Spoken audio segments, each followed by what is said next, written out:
Hi, my name is Ilma, and today I'd like to share Psalm 74, 1-6.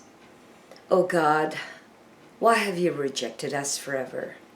Why does your anger smoke against the sheep of your pasture? Remember your congregation which you have purchased of old, which you have redeemed to be the tribe of your inheritance, and this Mount Zion where you have dwelt. Turn your footsteps toward the perpetual ruins. The enemy has damaged everything within the sanctuary. Your adversaries have roared in the midst of your meeting place. They have set up their own standards for signs. It seems as if one had lifted up his axe in a forest of trees, and now all its carved work they smash with hatchet and hammers. Psalm 74, 1-6. Here's my devotional.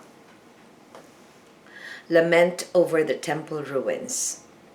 According to enduringword.com website, this psalm is a plea and a prayer in great sorrow from the destruction of the sanctuary. The majority of commentators believe this psalm followed the destruction of the temple by the Babylonians. Some argue that it is even later, following the desecration of the temple in the days of Antiochus Epiphanes. If these later dates are true, this Asaph, who wrote, it is not the great singer and musician of David and Solomon's era, unless Asaph composed this psalm prophetically, which was possible according to 1 Chronicles 25:1 and 2 Chronicles 29:30. This psalm is a community lament, a cry of anguish over the destruction of the temple. It recounts God's mighty deeds in the past, especially the Exodus. Asaph grieves over the temple ruins from the enemy's attacks. He declares to God the pain of watching what was left of the holy place of worship. He asks the Lord why he has turned his back on his people and allowed the enemy to desecrate this place. Doesn't this psalm remind us of how grieved we can be after losing our spirits and the battle waged by the enemy to destroy us? When we are overcome by sin, there is a cry inside of us to ask God for help. Sometimes we cannot stop asking God why He allowed such events or losses to happen to us.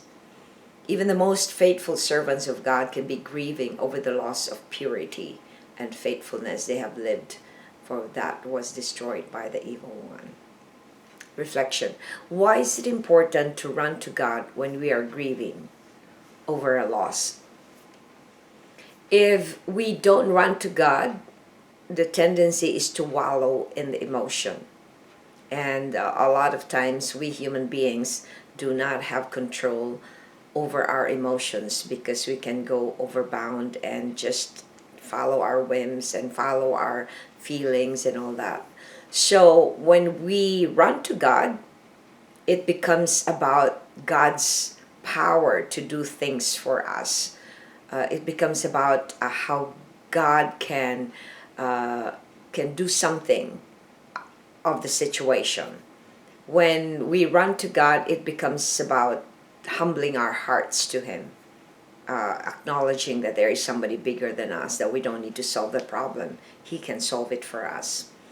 When we run to God, we are confident that He is going to follow through His promises to us, that He will never forsake us, that He will always be there for us. When we run to God, we don't wallow into the whys. The why did this happen? Why am I in here and all that stuff? But instead it becomes, what do you want me to learn from this, Lord? Or how do I go about this the way you want me to go about this?